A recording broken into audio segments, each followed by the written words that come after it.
ಇವತ್ತು ಬ್ಯಾಂಗ್ಳೂರ್ ಯೂನಿವರ್ಸಿಟಿನಲ್ಲಿ ಸ್ಟೂಡೆಂಟ್ಸು ಒಂದು ವಿಚಾರವನ್ನ ತೆಗೆದು ಅವರು ಒಂದು ಹೋರಾಟವನ್ನು ಒಂದು ವಾಯ್ಸ್ ರೈಸ್ ಮಾಡ್ತಾ ಇದ್ದಾರೆ, ಒಂದು ರ್ಯಾಲಿ ಮಾಡ್ತಾ ಇದ್ದಾರೆ ಅಂತ ಎಲ್ಲ ಕಡೆ ಸುದ್ದಿ ಹೋಗುತ್ತೆ ಅಂತಂದ್ರೆ ಅದು ಒಂದು ದೊಡ್ಡ ಮಟ್ಟದ ಒಂದು ಪರಿವರ್ತನೆ ಅನ್ನೋ ತರದಲ್ಲಿನೇ ಸುದ್ದಿ ಆಗಿರುವಂಥದ್ದು. ಪ್ರತಿಯೊಬ್ಬರು ತಿರುಗಿ ನೋಡುವಂತಹ ಒಂದು ಇತಿಹಾಸ ಇರುವಂಥದ್ದು ಈ ಬ್ಯಾಂಗ್ಳೂರ್ ಯೂನಿವರ್ಸಿಟಿಗೆ, ಆ ಸ್ಟೂಡೆಂಟ್ ಪವರ್ಗೆ. ಅದಕ್ಕೆಲ್ಲ ಕಾರಣಕರ್ತರಾಗಿರುವಂಥದ್ದು ಅವ್ರನ್ನ ತಿದ್ದಿ ತೀಡಿ ಇಲ್ಲಿವರೆಗೆ ತಂದು ಸಂವಿಧಾನ ಅಂದ್ರೆ ಏನು, ನಮ್ಮ ನೈಜ ಇತಿಹಾಸ ಅಂದ್ರೆ ಏನು, ಹೋರಾಟಗಳೇನು, ಯಾವ ನಮ್ಮ ಮಹಾಪುರುಷರ ತ್ಯಾಗ ಬಲಿದಾನಗಳು ಏನೇನು ಹೇಳುತ್ತೆ, ನಮ್ಮ ಹಿಂದಿನ ಪೂರ್ವಜರ ಏನು ಸ್ಟ್ರಗಲ್ ಇತ್ತು, ನಮ್ಮ ಜವಾಬ್ದಾರಿ ಏನು ಅನ್ನೋದನ್ನ ನಿಮ್ಮನ್ನ ನೀಟಾಗಿ ರೂಪಿಸಿ ಈ ಲೆವೆಲ್ಗೆ ತಂದಿರುವಂತ ಎಲ್ಲ ಯೂನಿವರ್ಸಿಟಿಯ ಶಿಕ್ಷಕ ವೃಂದಕ್ಕೆ ಮೊದಲಿಗೆ ಒಂದು ಮಹಿಳೆಯಾಗಿ, ಒಂದು ಜವಾಬ್ದಾರಿಯುತ ನಾಗರಿಕಳಾಗಿ, ಒಂದು ತಾಯಿಯಾಗಿ, ಒಂದು ಹೋರಾಟಗಾತಿಯಾಗಿ ನಿಮಗೆ ನಾನು ಹೃತ್ಪೂರ್ವಕವಾಗಿ ಭೀಮವಂದನೆಗಳನ್ನ ಅರ್ಪಿಸ್ಲಿಕ್ಕೆ ಇಷ್ಟಪಡ್ತೀನಿ.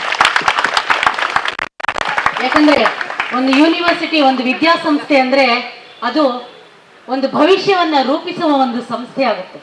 ಅದರಲ್ಲಿ ಪ್ರಮುಖ ಪಾತ್ರ ವಹಿಸಿರುವಂಥದ್ದು ನಮ್ಮ ಬ್ಯಾಂಗ್ಳೂರ್ ಯೂನಿವರ್ಸಿಟಿ. ಅದರಲ್ಲೂ ಒಂದು ರೆವಲ್ಯೂಷನರಿ ಸ್ಟೆಪ್ ಅಂತಂದ್ರೆ ಈ ಅಂಬೇಡ್ಕರ್ ಸ್ಟಡಿ ಸೆಂಟರ್ ಅಂತ ಏನು ಓಪನ್ ಮಾಡಿ ಎಲ್ಲರಿಗೂ ಇಡೀ ಕರ್ನಾಟಕದಾದ್ಯಂತ ಬಹಳಷ್ಟು ಮಹತ್ವವಾದ ವಿಚಾರಗಳನ್ನ, ಹೊಸ ಹೊಸ ವಿಚಾರಗಳನ್ನ ಸ್ಟೂಡೆಂಟ್ಸ್ಗಳಲ್ಲಿ ಹೇಳ್ತಾ ಬಂದು ಅವರಲ್ಲಿ ಬದಲಾವಣೆಗಳನ್ನ ತರಲಿಕ್ಕೆ ಬಹಳಷ್ಟು ಮುಂಚೂಣಿಯಲ್ಲಿರುವಂತ ಒಂದು ಯೂನಿವರ್ಸಿಟಿ. ಹಾಗಾಗಿ ಬಹಳ ಅಪಾರವಾದ ಗೌರವ. ನಾನು ಒಂದು 2-3 ಸಾರಿ ಬಂದಿದ್ದೀನಿ, ಆದ್ರೆ ಈ ಒಂದು ಸಂದರ್ಭದಲ್ಲಿ ಬಂದಿರೋದು ಬಹಳ ಖುಷಿ ಕೊಡುತ್ತೆ ನನಗೆ. ಮುಖ್ಯವಾಗಿ ಈ ಏನು ವಿಚಾರ ಇದೆ, ಸಂವಿಧಾನ, ಭಾರತದ ಏನು ತಂತ್ರ ನಿಂತಿರೋದೇನೆ ನಮ್ಮ ಸಂವಿಧಾನದ ಆಧಾರದ ಮೇಲೆ. ಸಂವಿಧಾನದ ಉಚ್ಚ ನ್ಯಾಯಪೀಠ ಏನಿದೆ, ನಮ್ಮ ಸುಪ್ರೀಂ ಕೋರ್ಟ್ನ ನ್ಯಾಯಪೀಠ, ಆ ಕೂತಿರುವಂತಹ ಮುಖ್ಯ ನ್ಯಾಯಾಧೀಶರ ಮೇಲೆ ಕೋರ್ಟ್ ಕಲಾಪ ನಡೆಯೋ ವೇಳೆ ಶೂನ್ಯ ಎಸಿತಾರೆ ಅಂತ ಹೇಳಿದ್ರೆ ಅದು 71 ವರ್ಷದ ಬನಾರಸ್ ಯೂನಿವರ್ಸಿಟಿನ ಗೋಲ್ಡ್ ಮೆಡಲಿಸ್ಟ್, ಹಿಂದೆಂದು ಯಾವುದೇ ಒಂದು ಕ್ರಿಮಿನಲ್ ಕೇಸ್ ಇಲ್ಲದಂತ ಒಬ್ಬ ವ್ಯಕ್ತಿ, 71-72 ವರ್ಷಕ್ಕೆ ಕಾಲಿಟ್ಟಿರುವಂತ ಒಬ್ಬ ವ್ಯಕ್ತಿ, ಅವನ್ ತಗೊಂಬಂದ ಶೂ ಹಾಕ್ತಾನೆ ಅಂದ್ರೆ ಅವನೇನಾದ್ರೂ ಡ್ರಿಂಕ್ಸ್ ಮಾಡಿದ್ನಾ, ಇಲ್ಲ ಗಾಂಜಾ ಸೇವನೆ ಮಾಡಿದ್ನಾ, ಇಲ್ಲ ಹುಚ್ಚನಾಗಿದ್ನಾ? ಇಲ್ಲ, ಏನೂ ಅಲ್ಲ. ಆದ್ರೆ ಅವನು ಒಂದು ಅಫೀಮನ್ನ ಸೇವನೆ ಮಾಡಿ ಬಂದಿರ್ತಾನೆ. ಯಾವುದು ಅಫೀಮು? ಮಕ್ಕಳ? ಮನುವಾದ, ಸನಾತನ ಅನ್ನೋ ಅಫೀಮನ್ನ ಅವನು ತಲೆನಲ್ಲಿ ತುಂಬ್ಕೊಂಡ್ ಬಂದಿರ್ತಾನೆ. ಮನು ಅವನ್ನ ಆ ರೇಂಜ್ಗೆ ತಗೊಂಡ್ಬಂದು ನಿಲ್ಸುತ್ತೆ.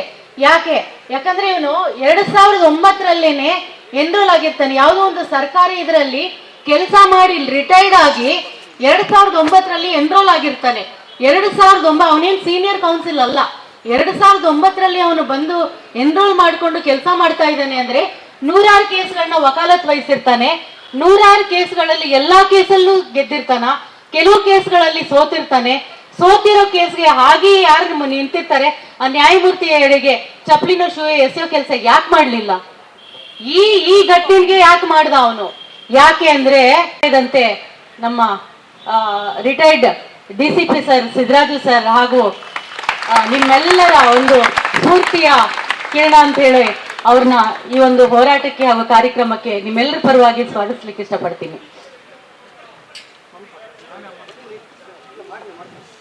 ಸೊ ಅವನು ಬೇರೆ ಯಾವುದೇ ಪ್ರಕರಣಗಳಲ್ಲಿ ಸೋಲಾಯಿತು ಅಂತ ಹೇಳಿ ಶೂನೋ ಚಪ್ಲಿನೋ ಎಸಿಲಿಲ್ಲ, ಕನಿಷ್ಠ ಒಂದು ಅಬ್ಜೆಕ್ಷನ್ ಮಾಡ್ಲಿಲ್ಲ, ಮನೆಗೆ ಹೋಗ್ತಾ ಇದ್ದ.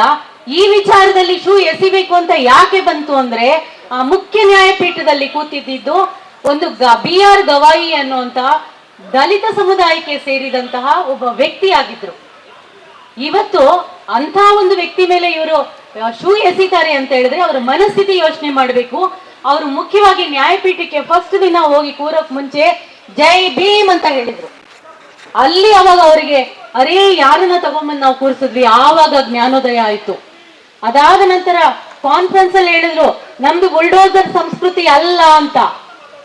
ಯಾಕೆ ಅಂದ್ರೆ ಏನು ಯೋಗಿ ಆದಿತ್ಯನಾಥ್ ಬುಲ್ಡೋಸರ್ಗಳನ್ನ ಹಾಕ್ತಾ ಇದ್ರು, ಬುಲ್ಡೋಸರ್ ಸಂಸ್ಕೃತಿ ಅಲ್ಲ ನಂದು, ಕಾನ್ಸ್ಟಿಟ್ಯೂಷನ್ ನಂಬುವಂಥವ್ರು ನಾವು, ಅದರ ಅಡಿನಲ್ಲಿ ನಾವು ನಡೀತೀವಿ ಅಂತ ಹೇಳಿದ್ರು. ಅಲ್ಲಿ ಎರಡನೇ ಒಂದು ಟ್ರಿಗರಿಂಗ್ ಪಾಯಿಂಟ್ ಆಯ್ತು. ಇಲ್ಲಿ ಮುಖ್ಯವಾಗಿ ಏನಂದ್ರೆ 71 ವರ್ಷ ಆಯ್ತು ಇವನಿಗೆ ಇವಾಗ ಹಿಂದೂ ಮತ್ತೆ ಸನಾತನಿ ಐಕಾನ್ ಆಗ್ಬೇಕು ಅಂತ ಹುಚ್ಚು ಮನಸ್ಸು. ಯಾಕೆ ಅವನಿರೋ ಜಾಗದಲ್ಲೂ ಪೇಪರ್ ಅಲ್ಲಿ ಬಂತು, ನಾವು ಹೇಳ್ತಾ ಇರೋ ಕಪೋಲ ಕಲ್ಪಿತ ಕಥೆ ಅಲ್ಲ, ಪೇಪರ್ ಅಲ್ಲಿ ಬಂತು. ಅವನಿರೋ ಸುತ್ತಮುತ್ತಲೂ ಸಹ SC ST OBC ಮೈನಾರಿಟಿಗಳು ಕಂಡ್ರೆ ಆಗ್ತಾ ಇರ್ಲಿಲ್ಲ, ಹಾಗಂತ ಪೇಪರ್ಗಳಲ್ಲಿ ರಿಪೋರ್ಟ್ ಬಂದಿದೆ.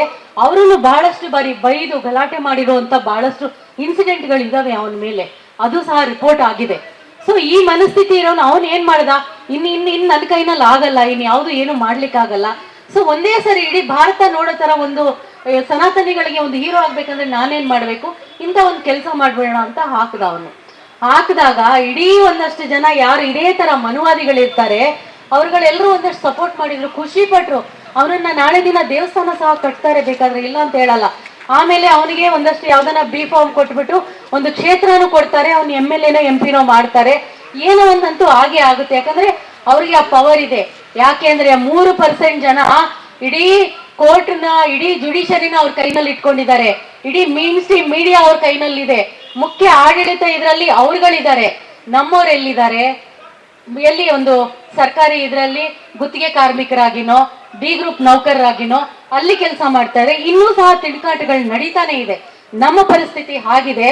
ಆದ್ರೆ ಅಲ್ಲಿ ಅಟ್ಲೀಸ್ಟ್ ರಿಜಿಸ್ಟರ್ ಅದನ್ನ ಕಂಪ್ಲೇಂಟ್ ಲಾಡ್ಜ್ ಮಾಡಬಹುದಾಗಿತ್ತು, ಅವರು ಸಹ ಕಂಪ್ಲೇಂಟ್ ಲಾಡ್ಜ್ ಮಾಡಲಿಲ್ಲ.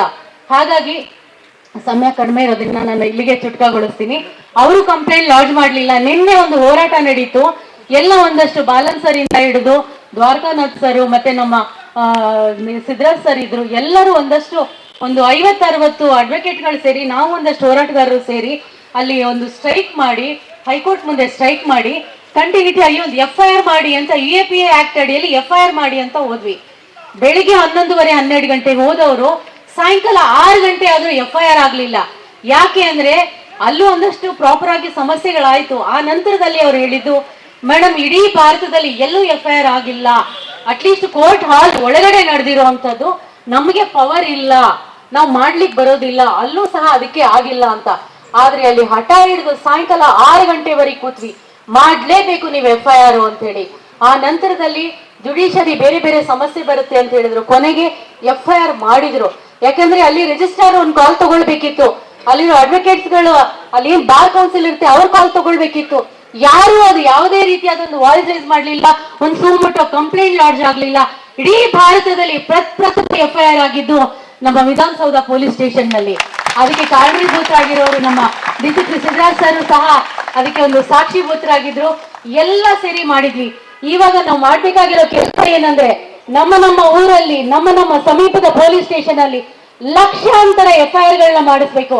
ಜೊತೆಗೆ ಚಪ್ಪಲಿಯನ್ನ ಹೊಲೆದು, ಶೂಗಳನ್ನ ಹೊಲೆದು ನಿಮ್ಮ ಪಾದಕ್ಕೆ ಮುಳ್ಳು ಕಲ್ಲು ಗಲೀಜು ಚುಚ್ಚದೇ ಇರಂಗೆ ರಕ್ಷಣೆ ಕೊಡುವಂತ ನಾವುಗಳು ನಮ್ಮ ಮೇಲೆ ನೀವು ಚಪ್ಪಲಿ ಎಸಿತೀರಾ ಅಂದ್ರೆ, ನಿಮ್ಮ ಮನೆಗೆ ನೀವು ಹಿಡಿಯಕ್ಕಾಗದೇ ಇರೋಷ್ಟು, ನಿಮ್ಮ ಇಡೀ ಮನೆ ತುಂಬಕ್ಕಾಗದೇ ಇರೋಷ್ಟು ಶೂ ಚಪ್ಪಲಿಗಳನ್ನ ಕಳಿಸ್ಕೊಟ್ಟು ಶೂ ಚಳವಳಿಯನ್ನ ಮಾಡಬೇಕು ಅಂತ ನನ್ನ ಒಂದು ಆಸೆ ಇದೆ. ಆ ತರದ್ದು ಯಾರಿಗಾರು ಮನಸ್ಥಿತಿ ಇದೆ ಅವನ ಅಡ್ರೆಸ್ಗೆ ಶೂ ಚಪ್ಪಲಿಗಳನ್ನ ಕಳಿಸ್ಕೊಡಂತ ಕೆಲಸಗಳನ್ನ ನಾವು ಮಾಡ್ಬೇಕಾಗಿದೆ. ನಿಜವಾಗ್ಲೂ ಬಾಬಾ ಸಾಹೇಬ್ರ ಪವರ್, ಅಂಬೇಡ್ಕರ್ ಅಭಿಮಾನಿಗಳ ಪವರ್ ಏನು, ಆ ಒಂದು ಸಂವಿಧಾನ ಪವರ್ ಏನು ಅನ್ನೋದನ್ನ ನಾವು ತೋರಿಸ್ಕೊಡ್ಬೇಕಾಗಿದೆ ಅಂತ ಹೇಳ್ತಾ, ಜಾಸ್ತಿ ಸಮಯ ತಗೊಂಡೆ ಅಂತ ಹೇಳ್ತಾ ಇದ್ದೀನಿ, ಕ್ಷಮಿಸಿ. ಒಂದೆರಡು ಮಾತಾಡ್ಲಿಕ್ಕೆ ಅವಕಾಶ ಮಾಡಿಕೊಟ್ಟಂತ ತಮ್ಮೆಲ್ಲರಿಗೂ ಮಾತುಗಳಿಗೆ ವಿರಾಮ ಕೊಡ್ತೀನಿ. ಜೈ ಭೀಮ್. ನಮ್ಮ ವಿಜಯವಾಹಿನಿ ನ್ಯೂಸ್ ಚಾನೆಲ್ನಲ್ಲಿ ಪ್ರಮೋಷನ್, ಜಾಹೀರಾತು, ಅಡ್ವರ್ಟೈಸ್ಮೆಂಟ್ ನೀಡಲು ಸಂಪರ್ಕಿಸಿ 9535808456.